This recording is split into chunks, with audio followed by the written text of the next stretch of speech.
мәт себебі бүгінгі басталатын тақырып. Бұл бірнеше күнге созылатын тақырып. Низат себеп дейсіз ғой. Бізде негізгі табиғи мәт екіге созылатын еді. Ал сіз Құранды оқып жатқан қарияларды тыңдаған кезде байқайтын шығарсыз, екіден де артыққа созып жатады. Яғни мәттің 4-ке немесе 6-ға созылуына себеп болып тұрған жағдайлар бар. Оған себеп бірінші жағдайда бүгінгі өтетініміз сукун. Яғни мәттің 4-ке 6-ға созылуына себеп сукун 2-ке бөлінеді екен. Бұл жағдайды лазым және арт деп 2-ке бөліп тастаймыз. Лазым дегеніміз әуелден бар, Раббымыздың тарапынан түскен. Қашан Жабраил алейхиссалам пайғамбарымызға, оған Аллахтың салауат мен сәлем болсын, Құранды алып келіп түскен кезде бар сукун. Аллахтың түсіріп қойған сукуны.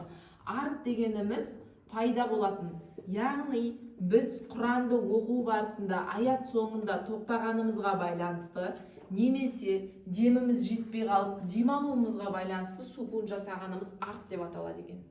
Және лазым сукунды 6-ға созудың үкімі уәжіп.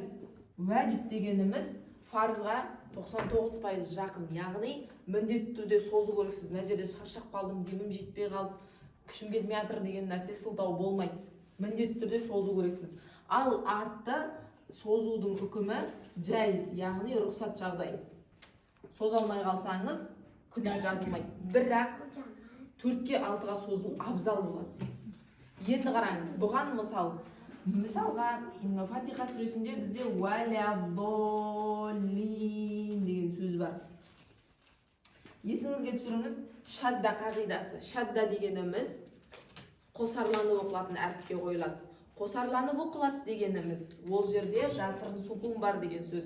Яғни мына сөзді алып бүйтіп ашып жіберетін болсақ, бір сукунда ләм тығылып тұр. Одан кейін барып бізде касралы ләм келіп тұр. Көрдіңіз ба?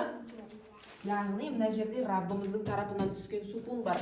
Құран сізге көмектеседі. Бүйтіп толқынды белгі тұрады төбесінде. Бұл дегеніміз 6-ға соз деп жатыр сізге. Яғни аламызда мәттен кейін сукун келіп тұр. Вәлядоллин дедік. Лил дегенде сукунды естірттік, көрдіңіз бе? Вәлядоллин деп өтіп кетуге болмайды, құр касра қылып. Вәлядоллин. Алдыңғы мына екі тіске тілді ұрып жіберіп лилді естіртеміз, потом барып лин қылып аламыз. Түсінікті? Екінші жағдай. Мәттен кейін сукун өзі тұрса, екінші жағдайда мәттен кейін сукунды біз жасап жатырмыз. Дәл жаңағы сөзді қайта жазамыз. Бисмиллахир-рахманир-рахим деп келеді. Негізі бұл жерде, мына жерде негізі сукун жоқ. Бұл жерде касралы мем тұр. Бірақ біз аяттың соңында тоқтау. Бірінші себеп, әр аяттың соңында тоқтау сүннет. Яғни сіз аяттың соңында тоқтасаңыз, пайғамбарымыздың бір сүннетін тірілтесіз. Ал тоқтаған жағдайда рахими деп тоқтамайды екенбіз. Міндетті түрде рахим деп тоқтаймыз. Енді қараңыз, сукунды жасаған жерде сукунның алдында бізде не тұр? Мәт тұр. Хай деген табиғи мәт тұр.